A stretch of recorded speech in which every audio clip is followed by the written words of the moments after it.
Assalamualaikum warahmatullahi wabarakatuh. Alhamdulillah wassalatu wassalamu ala Rasulillah wa ba'd. Saudara-saudariku, semoga kita semua senantiasa dirahmati dan dimuliakan oleh Allah Subhanahu wa taala.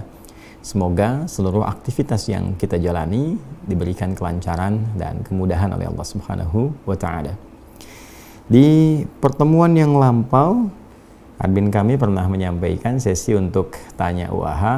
Dalam konteks ini kita berdiskusi hal-hal yang mungkin kita bisa bincangkan dan mencari solusi dalam tuntunan syariat Islam. Tepatnya di kolom IG, di Instagram, akun Adi Hidayat Official, ada beberapa pertanyaan yang sudah masuk dan memungkinkan kita memulai diskusi kita di kesempatan kali ini.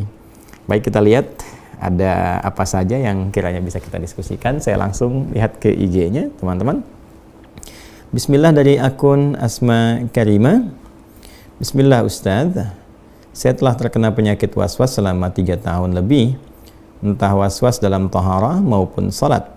Bagaimanakah cara menyembuhkannya? Karena saya sudah ikhtiar untuk mengabaikan dan membaca Al-Quran, namun tak kunjung hilang. Apakah mesti pindah ke ruqyah? Syukran. Baik, waalaikumsalam warahmatullahi wabarakatuh. Tentunya kita bermohon kepada Allah dengan mengirimkan doa dan saling mendoakan. Semoga Allah Subhanahu wa taala senantiasa menganugerahkan rahmat, ketentraman, kedamaian, dan keberkahan baik kepada Anda yang bertanya, pun demikian kepada kita semua yang menyimak dan belajar dari pertanyaan yang dimaksudkan. Dan semoga Allah Subhanahu wa taala memberikan ketentraman kepada jiwa dan menghilangkan segala jenis was-was yang dibisikkan oleh setan atau para setan yang terkutuk. Baik, setan seperti pernah kita kaji juga dalam beberapa kesempatan, khususnya saat kajian Mira ya. Ada beberapa turunan pembahasan saat masuk kepada pembahasan rukun yang kedua tentang iman kepada malaikat. Lawannya kita bahas bagaimana mempelajari tentang tindak tanduk setan, karakteristik setan. Karena menariknya malaikat disebutkan 88 kali dalam Al-Quran, berbagai karakternya, kemudian juga support kebaikannya, bagaimana kita meneladaninya sampai mendekati karakteristik-karakteristik dan kemuliaan yang melekat pada malaikat itu. Sebaliknya, setan juga disebutkan sebanyak 88 kali dalam Al-Quran, gabungan antara singular dengan bentuk jamaknya. Di sini teman-teman sekalian, ada yang menarik bahwa dari karakteristik setan yang sering ditampilkan dalam menggoda kita, memberikan was-was dalam kehidupan, alladzi yuwaswisu fi sudurin nas, ada 9 jenis setan yang dipopulerkan oleh para ulama. Dan terkait dengan pertanyaan Anda ini, ada yang dikenal dengan nama walhan. Sering juga dikenal dengan setan pembisik atau pemberi was-was dalam wudhu khususnya, atau segala yang bergantung kepada air sehingga dia memberikan bisikan-bisikan yang berpotensi bagi para manusia menghambur-hamburkan atau boros dalam menggunakan air. Dalam bahasa Arabnya itu tabdzir, orangnya disebut dengan mubadzir. Karena itulah orang-orang yang mubadzir menggunakan sesuatu yang sia-sia atau banyak menggunakan sesuatu yang tidak bermanfaat, yaitu disebut dengan orang-orang mubadzir. Dan menariknya, Al-Quran menyifati orang-orang mubadzir ini dengan sifat teman karibnya setan atau dekat dengan setan. Innal mubadzirina kanu ikhwana syayatin. Dan para mubadzir itu, orang yang menyia-nyiakan sesuatu, itu disebut oleh Al-Quran adalah sebagai kawan-kawannya atau dekat dengan bisikan-bisikan setan atau memenuhi godaan-godaan setan. Dalam wudhu ini, terkadang setan memberikan was-was ya kepada kita yang berwudu supaya lupa dalam keadaan berapa kali kita sudah membasuh. Kemudian bahkan ada orang yang sudah berwudu bahkan diberikan was-was sehingga lupa bahwa dia telah berwudu, sehingga berwudu lagi, dan puncaknya adalah tidak mampu berhemat dalam menggunakan air atau boros dalam menggunakan air wudu. Nah, bagaimana solusinya? Allah Subhanahu wa taala yang pertama memberikan kepada kita satu ajaran, satu petunjuk di Quran surah ke-23. Silahkan dicek ya, Al-Mu'minun di ayat ke-97 sampai dengan 98. Ya, di situ kita diajarkan bermohon, berdoa kepada Allah Subhanahu wa taala dikala ingin mengerjakan sesuatu, terutama khususnya ketika ada was-was yang dirasakan. Ya, qala, kemudian hamba itu bermohon berkata pada Allah Subhanahu wa taala, Rabbi a'udzubika min hamazatis syayatin wa a'udzubika Rabbi ay yahdurun. Ya Allah, aku berlindung kepadamu, mohon lindungi aku ya Allah, kan, dari berbagai keburukan yang ditimbulkan oleh setan, dan aku bermohon perlindungan kepadamu ya Allah, ya, supaya mereka tidak hadir di sekitaranku. Aku mohon perlindunganmu ya Allah dari kehadiran mereka yang ingin memberikan was-was. Jadi yang pertama adabnya adalah berlindung dulu kepada Allah dengan segenap keyakinan. Jadi kalau berlindung tuh jangan cuma dibaca di lisan, ya, tapi dikuatkan dengan iman kita, difokuskan dengan pikiran kita, sehingga apa yang dimohonkan kepada Allah Subhanahu wa taala itu terasa dalam jiwa. Nah, bedanya apa? Bedanya orang yang bermohon kepada Allah dengan segenap jiwanya itu akan memiliki getaran dalam kalbunya.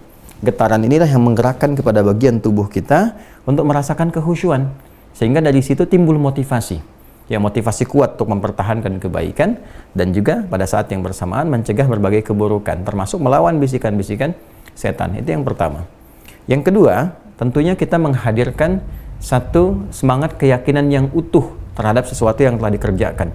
Kaidah usul fikihnya berbunyi al-yaqinu la yuzalu bisyak. Jadi kalau sedang misalnya sudah berwudu, selesai wudu, kemudian ada was-was tadi batal atau enggak, ambil yang paling yakin dan putuskan pada saat itu. Ya, begitu Anda meyakini wudu, ya, saya masih suci, sudah tepikan berbagai macam hal-hal yang kira-kira bisa merusak keyakinan Anda, kecuali kalau ada bukti-bukti yang menunjukkan bahwa wudunya batal misalnya, maka silahkan diulang kembali. Dan yang ketiga, mempelajari tentang makna, ya, apa yang dikerjakan.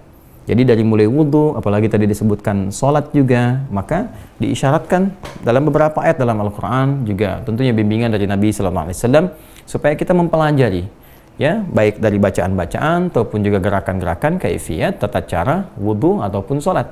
Sehingga ketika kita mengerjakan wudu sampai dengan ke sholat, lisan mengucapkan, pikiran bisa menerjemahkan, hati bisa merasakan, memaknai, karena paham apa yang diucapkan itu.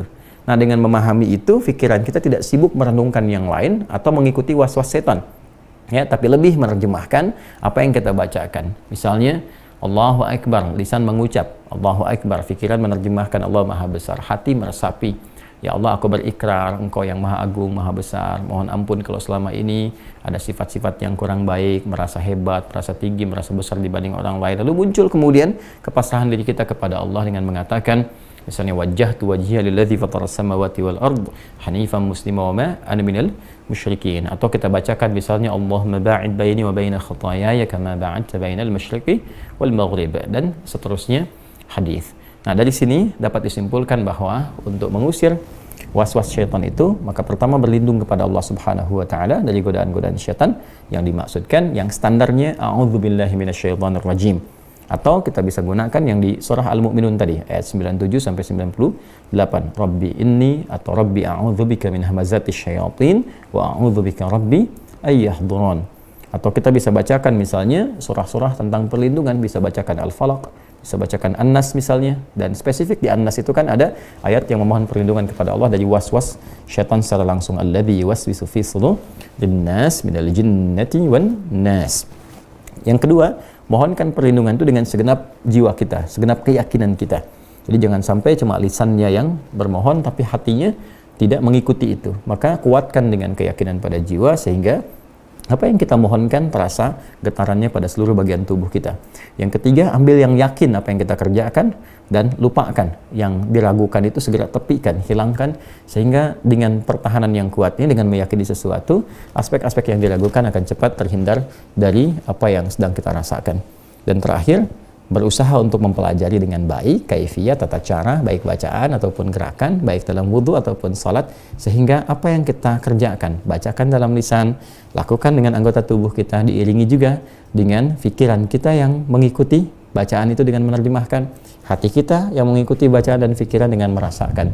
Disitulah kemudian inti kehusyuan akan tiba. Saya kira itu yang bisa disampaikan kepada saudari kita yang tadi bertanya. Mudah-mudahan apa yang disampaikan bisa memberikan sedikit pencerahan dan bisa dipraktekkan dan menghilangkan was-was yang sedang dirasakan. Demikian saudariku Asma Karimah, semoga Allah menghilangkan was-wasnya dan mengembalikan kepada ketenangan jiwa. Terima kasih. Assalamualaikum warahmatullahi wabarakatuh.